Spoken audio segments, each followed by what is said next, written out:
это у нас четвертая власть, поэтому, наверное, с этим можно согласиться. И, так сказать, роль журналиста, роль, так сказать, сегодня сотрудника СМИ, она вот вырастает таким образом, но вместе с этим должна расти и ответственность, потому что сегодня, общаясь с населением, мы же прекрасно понимаем, что люди верят. Мы иногда спрашиваем, откуда вы взяли эту информацию? Так в газете же написали, по телевизору уже сказали.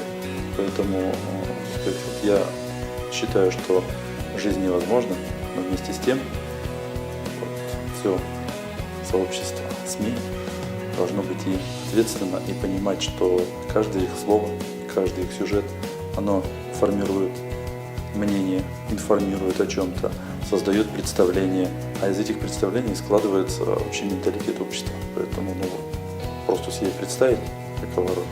И тогда надо так, чтобы с этим грузом наши замечательные СМИ справлялись.